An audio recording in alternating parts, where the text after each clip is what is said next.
Binuksan ang nagdaang linggo ng mga balita tungkol sa politika. All set na ang Senado para sa pagsisimula ng impeachment trial laban kay Vice President Sara Duterte. Mismong si Senate President Win Gatchalian ang nag-inspeksyon sa mga pasilidad sa loob ng Senado na gagamitin sa impeachment trial ni Vice President Sara Duterte. Kabilang sa sinuri ni Gatchalian ang plenary hall na magsisilbing impeachment court para sa paglilitis. Nanawagan naman si Pangulong Ferdinand Marcos Jr. sa mga opisyal at tauhan ng Philippine Air Force na manatiling tapat sa kanilang tungkuling konstitusyonal na protektahan ang mamamayan at ipagtanggol ang mga demokratikong institusyon ng bansa.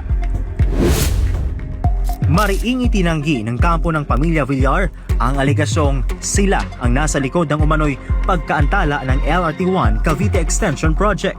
Ito ay matapos kumpirmahin ng Office of the Ombudsman na iniimbestigahan ang umano'y pakikialam ni na Senators Mark at Camille Villar sa implementasyon ng proyekto.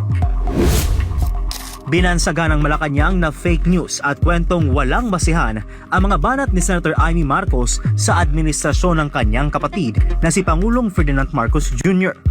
Ayon sa palasyo, pampolitika lamang ang motibo ng senadora para pilit na pabagsakin sa pwesto ang Pangulo. Iginit naman ni Pangulong Marcos Jr. na ang tunay na sukatan ng pag-unlad ng ekonomiya ay hindi lamang makikita sa mga datos, kundi sa pagdami ng oportunidad at pagkakaroon ng pagkain sa hapag ng bawat pamilyang Pilipino. Ang pahayag ay kasunod ng ulat na umangat ang Pilipinas bilang isang upper middle income country.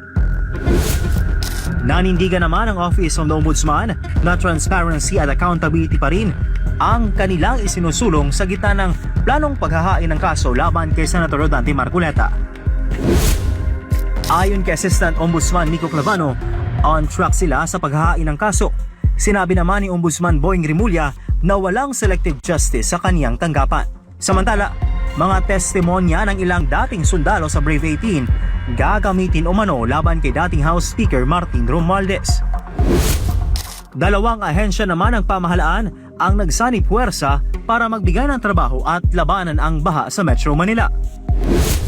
Mahigit 2 buwan bago ang kauna-unahang parliamentary election sa Bangsamoro Autonomous Region in Muslim Mindanao o BARM, nagsagawa ng protesta sa labas ng Korte Suprema ang grupong Amana BARM upang ipanawagan ang agarang pagresolba sa mga nakabingbing petisyon na may kaugnayan sa halalan.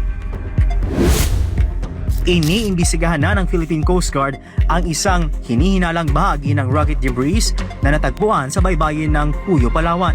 Kasama sa sinusuri ng mga otoridad ang pinagmulan nito. Tinalakay ng bagong chairman ng Committee on Energy ang patuloy na problema sa presyo at supply ng langis sa bansa.